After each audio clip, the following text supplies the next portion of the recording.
biscuits, what's that sound? Biscuit crumbs falling all around.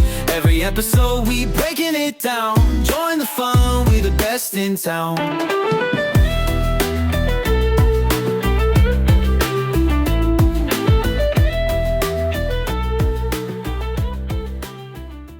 Hi, so my name's Rodolfo. My name's Matthew. I'm Skylar. And I'm Helen. And this is Bella the dog. And this is Biscuit Crumbs. And in today's episode, we're going to be talking about climate change and how the climate's being affected and possibly manipulated. And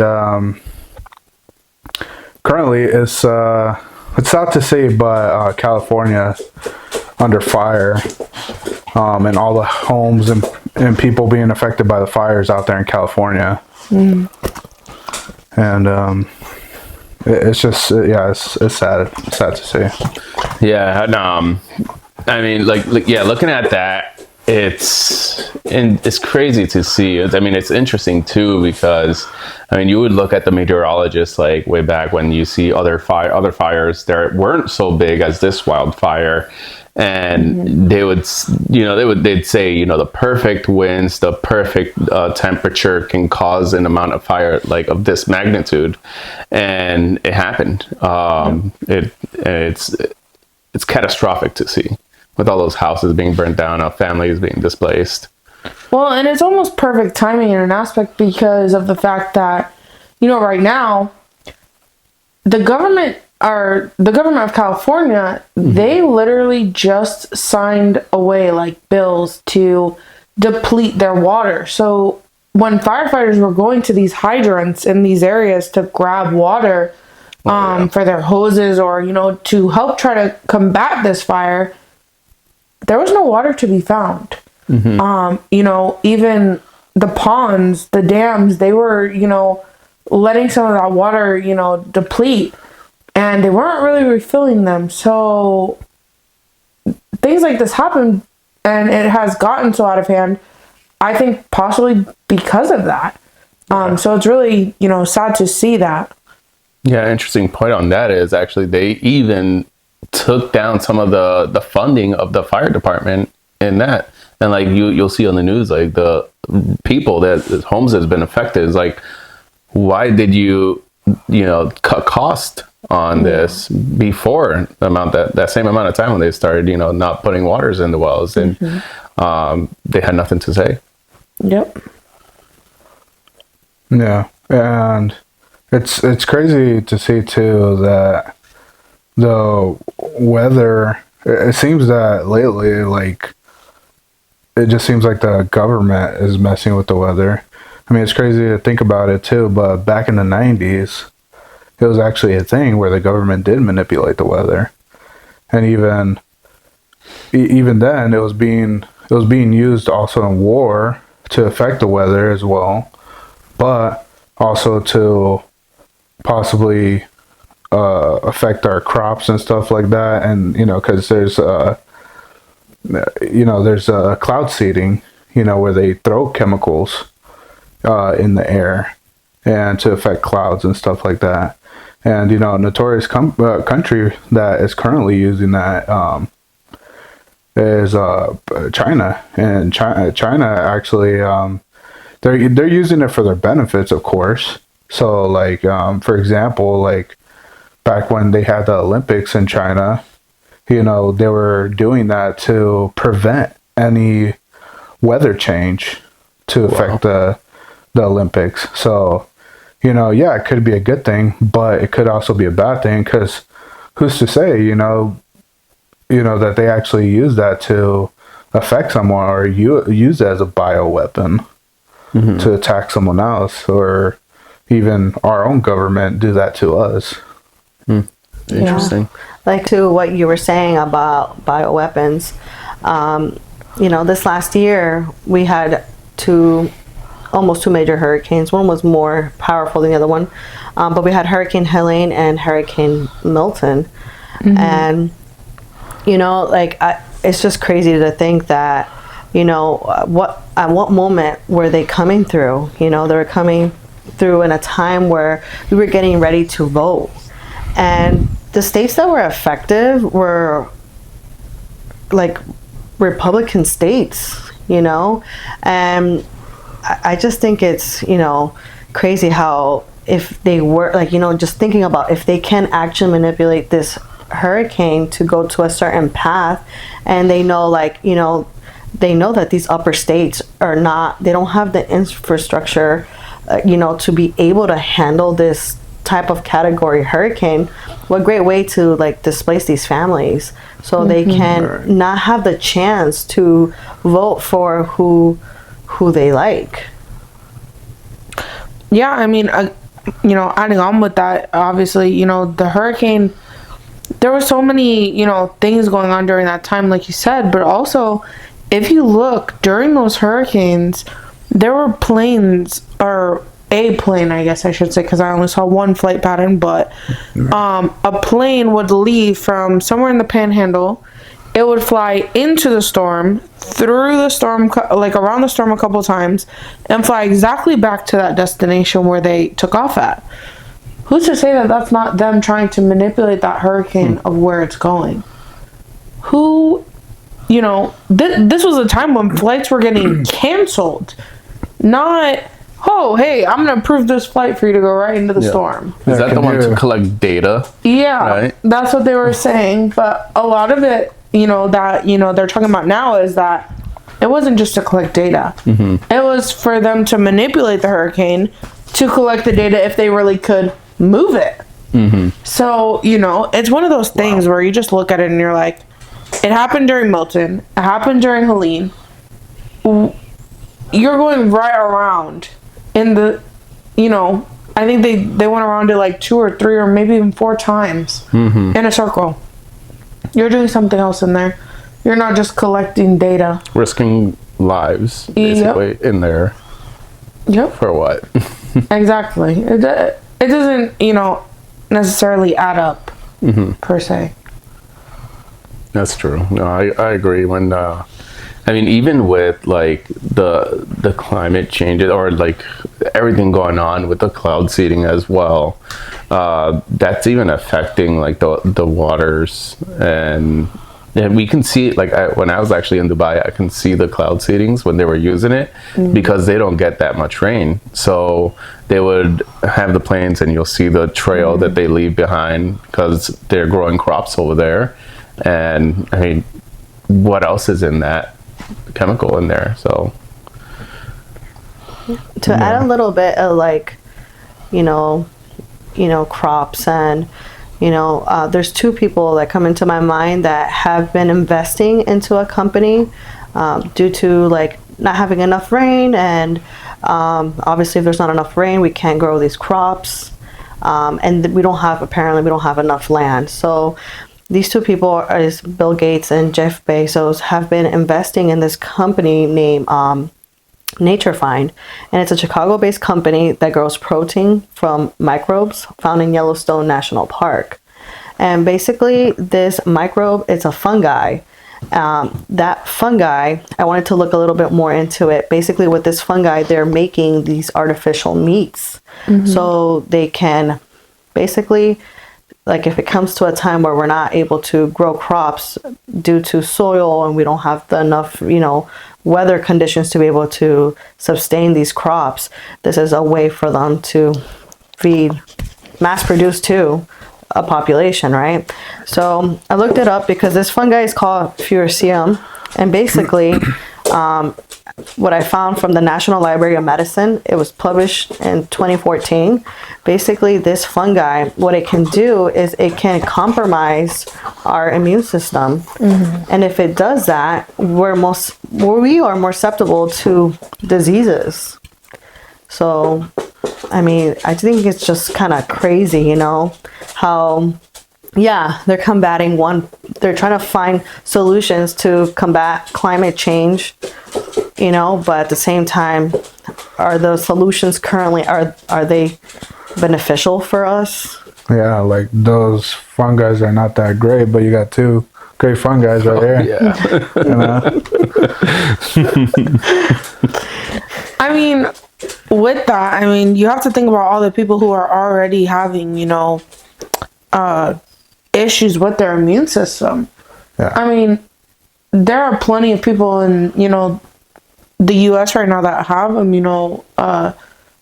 deficient, autoimmune diseases, or deficiencies with their immune system, and that just, you're putting something in their body that is going to cause them to have a weaker immune system. Who's to say that one day the government won't just wake up and be like, this is all you can afford. You can afford this fungi meat, and you can't afford the beef because they're going to make the beef or the chicken or the other meat products so expensive. No. I mean, yeah, that's great. It has 20 different proteins or whatever, but at the same time, at what cost? At what cost to your body are you gonna do that? Yeah, and that leads into like, once you start introducing this the fungi burgers, or let's say fungi steak, and there's a lot of people that have like certain diets. Now you get into the medical field, and Bill Gates has been involved within the medical field of a very long time. Yep. So now, even he within invested COVID, in Pfizer too. Exactly, he invested in Pfizer with COVID. That's when he happened. All that shut up. Once, if you had stocks in there, it was pretty good. So then, let's say you're forced to go into this different type of meat, and now other people are having all these diseases, and they're like, oh, you have to have this because this is happening, but they don't know why it's happening. Like, well, exactly. So it's gonna definitely, it seems like a big monopoly event. Yeah, and it's a great way to be like, right now, like some of the research that I was doing, there were some other articles that were showing that it's a great product, like plant-based burgers. They were kind of comparing it to that. They're like, usually people who are plant-based, they would like these kind of burgers because apparently it's better for your like cholesterol, because they can control like the fat in it and stuff like that. But it doesn't fully have all the properties that a burger will have, like so it's kind of a hard topic to get into, because I'm not saying that our beef from the cow is good at this moment, because unfortunately we have become a nation that we fast produce everything. So now they're putting like all these chemicals into the cows to mass produce, and so they can be slaughtered, so that we can be consuming. It is a lot, but I mean, at the same time, I don't think this fungi based burger is going to give us all the nutrients we fully need, and it's a great way to also be like, what, let's keep without them knowing, let's keep this population in a state where we want them to be. Let's it shows that they can feed us, they can give us, like, they basically, through our commercials, through our the news, through what stuff, they can make us think a certain way, and that's, if they can do that, damn, they have mad power over us. They could do the same thing with the weather, like, oh, like it's nothing bad and this and that, and then like, oh, the planes, maybe it's just gathering information, but no, they're not telling you truly everything, because I mean, there's a lot of things that are always kept secret about what's going on. Yeah, I mean, it's kind of like the labels, you flip over something, per se, a bottle of soda, and you just look at all the ingredients on it. You see some, that and then others you're like, I don't know what that is. Okay. But when you fully look into them, it's just a bunch of items that really, should you be consuming? Should we be ingesting these items? I mean, it's just, you look at them and you're just like, oh, okay, it's whatever. It's just, it tastes good. But when you really dig into it, it gets to that point where it's like, I don't really think that this is something that I should be messing with. Yeah. True. And a lot of the stuff that are in stock, like, everything on the aisles, like for snacks, basically the only good thing, natural thing, is almonds. Yep. Like that's basically the only. I mean, if you look at it, basically that's it. It's almonds just have almonds in it. For ingredients. Everything else is. What are you laughing about? Do you know how they eat almond milk, right? The only good thing was almonds. I'm sorry, honey. I mean- I just didn't know. I mean, I thought there was a lot of other good things like peanuts. I thought peanuts are not good for you. No, salty. I mean, salty look nuts. at the labels on it, right? Look Yeah. at the label and see all the things that are behind Actually, it. almond milk is not good for you. But okay, that's a different topic. That's a different topic for another episode. Yeah, for another day. Yeah. The nuts. But I mean, there's things that we're doing as humans, you know, that obviously are affecting, you know, the weather and the climate as well. You know, just with the inputs, more of, you know, carbon dioxide into the universe as we use, you know, our vehicles or stuff that becomes more convenient for us. No. Yeah, Those like- are definitely things that could affect the almonds. Oh God, yeah, like you know, for like definitely like humans have created so many products, you know, for efficiency, basically, you know.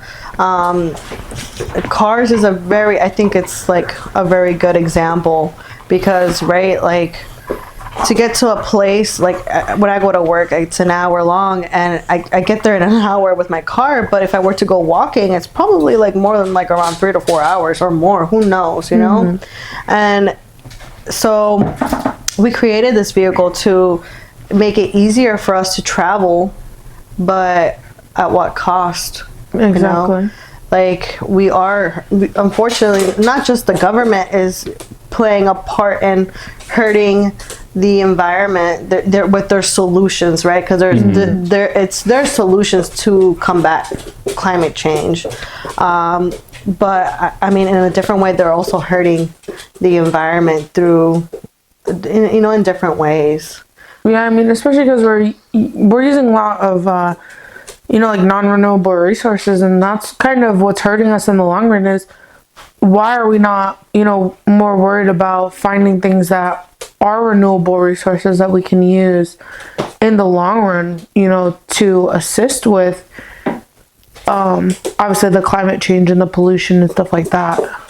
Yeah, it's great that you bring that up because actually there's a guy, Julian Brown. He's been actually investigating and identifying ways to renew energy, and he's actually been using plastic. And a good thing about that is it can clean up the oceans, which can help with the pH levels, help with all of the chemicals and the acidity of that ocean. Then it can help a lot of that. But he uses plastic, melts it down, and makes it into gas. And he was able to make that plastic into a gas and use like a little lawnmower engine. And he's doing this all by himself, all with his own money and everything. Like, good for him. Like, That's crazy because I feel like people who have found like free energy ways to like power things, I feel like sometimes they kind of disappear, you know, and that. Like, you know, sometimes we were like wondering like what happened to this person? They were on like YouTube telling us how they or whatever. Back then it wasn't YouTube, you know. There were just well-known people, you know, in the community that, you know, and they're like, wait, what happened to this person? Where did they go? And it's another reason why I feel like it's a way the government does want us to keep us in like in a state of way, like to keep us in a certain area, you know. They don't keep us in line. Yeah, you know, like if there is free energy, like we won't have to pay for electricity. Yeah. Yeah. Imagine not having to pay for electricity.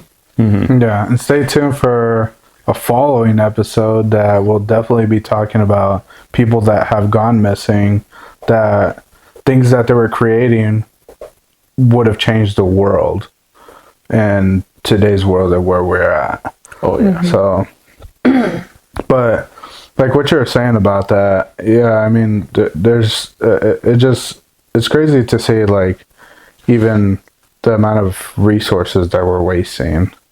and like, well, also the resources that of non-renewable resources that we continue to use and pollute the world. You know, it continues to affect our weather currently. You know, we're making the world a lot hotter in certain places, you know, and even like in Antarctica, like a lot of the ice and glaciers are, you know, they're all melting. And definitely even here, like, you know, think about it, here in Florida, like one day we'll be underwater. Well, yeah, I mean, if you look at like the maps from the 80s to now, the satellite maps especially, the width of Florida is shrinking. Yeah. I mean, the beach may have been, you know, 300 yards out before, but now maybe it's 3 yards. You know, it's shrinking pretty drastically. I mean, especially, I mean, think about that. That's only 40 years, which, I mean, seems like a long time, but it really isn't.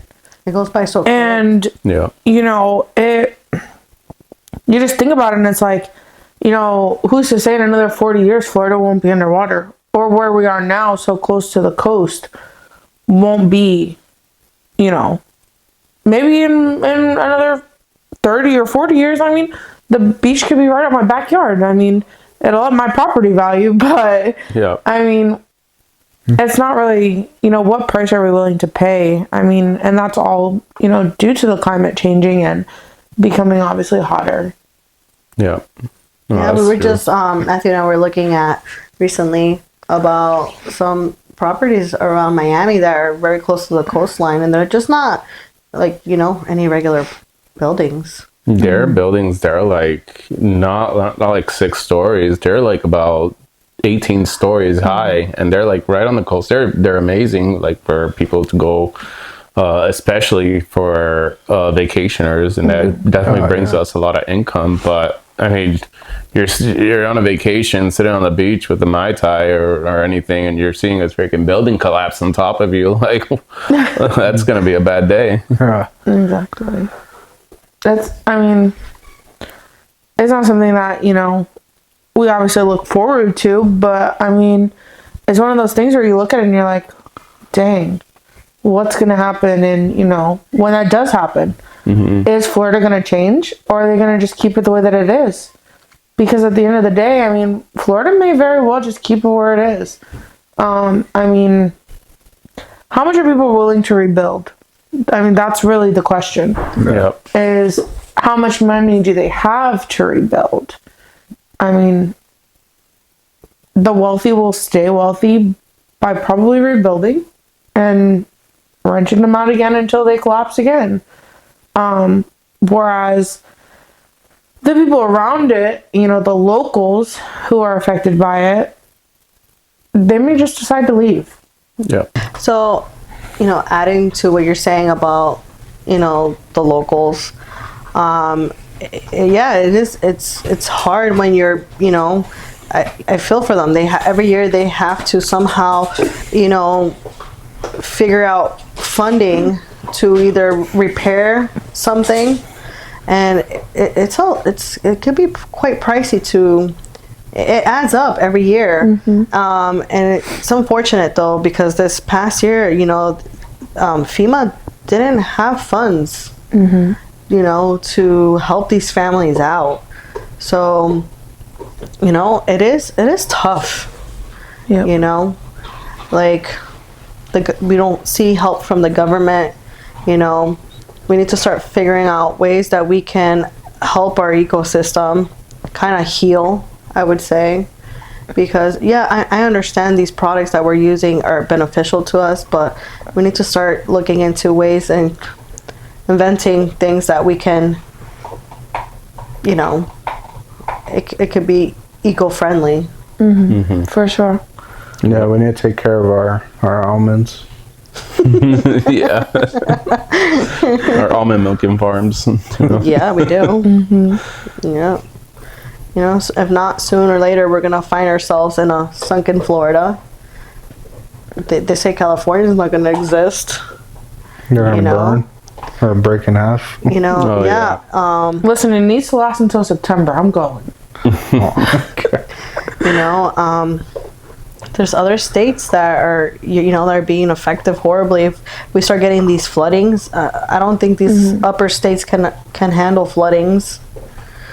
They're saying, like, I was just looking up, and like also in Washington, you know, Mount St. Helen, that thing is about to erupt soon with all these earthquakes. You need to control it, Helen. I know. Relax, settle down. All these things are happening. tame It's not her. normal, you know. It's not normal no more. Like it's something serious, and I think people need to start, you know, looking into this and you know, maybe if you're listening to us, you know, hopefully this can be an eye opener, you know, and that way you can start maybe like looking and investigating into, you know, like how can we help our earth to heal. I think this is a very serious topic. Yeah. For Yeah, because sure. if we think about it, you know, really, you know, who's affecting the weather, right? Us, our government, even Mother Nature. But, you know, the best thing we could do is obviously, take care of what we got right now. And take action for sure. Yeah. Yeah. I think Mother Nature is yelling at us. It's telling us, I need help, you know? Like, we're seeing things that we've never seen before, when, you know, more frequently. I'm not saying, like, we've never And seen, like, a stronger Hurricane storms. 5. We have seen a Category 5 hurricane before, but now how it's becoming back to back. Like, Hurricane Helene was a Category 5, and she slowed down to a Almost a 4. She hit a category 4. 6. I believe so, yeah. She hit as a 4. She hit it as a 4. And then Hurricane Milton was about to hit us a 4 too, right? Yeah. But it ended up with like 3. it's just like we're seeing those higher. Back then it was like Category 3s, and we're like, oh, Category 3s are nothing, 2s, Yeah. 1s. Now we're seeing those What? 4s, And 5s. and you know, before that, you know, a while ago, we were also seeing a lot more of the tropical storms and stuff like that, where we're not seeing just as many now. We're automatically going into that hurricane or, you know, stuff like that. I mean, and if it is a tropical storm, it's more like our normal Florida rain. So, Yeah. I mean, really, we're going from one extreme or no extreme. I mean, you know.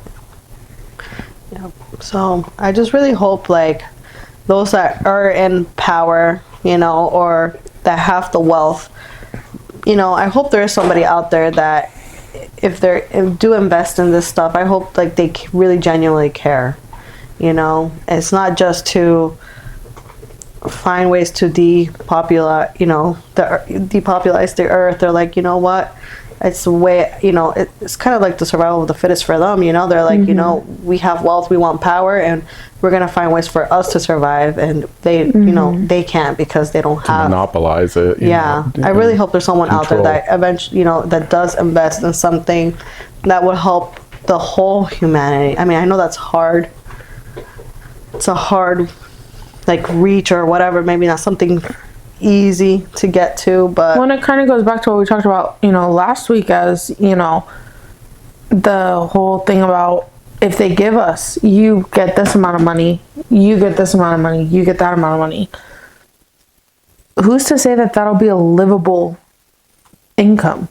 yeah, I mean, are they going to think about people who have medical issues and need a more, you know, a higher price diet, or who need that medication?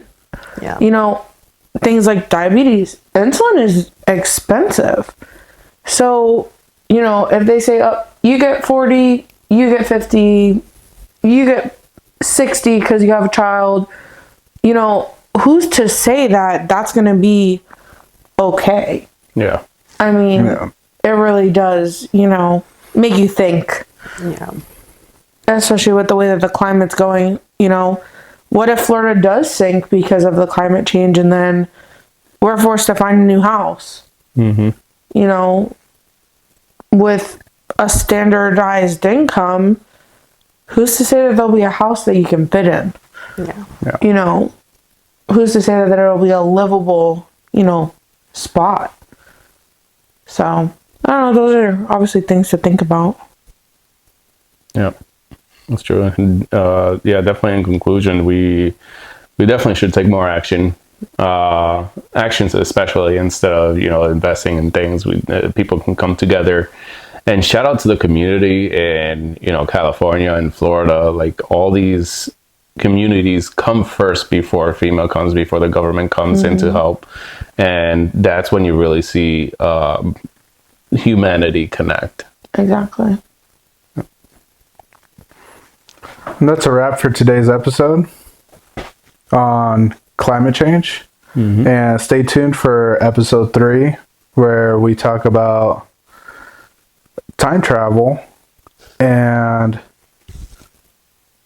People disappearing as well, or their inventions.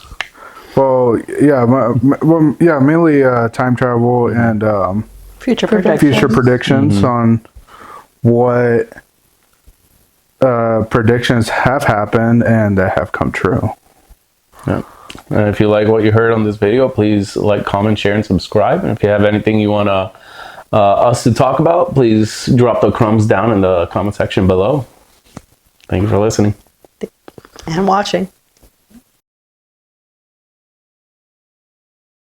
Well, we previous noted on Biscuit Crumbs on our second episode that Floridians are built different. That's only for hurricanes, not for snowstorms. See you on the third episode. Oh, biscuits.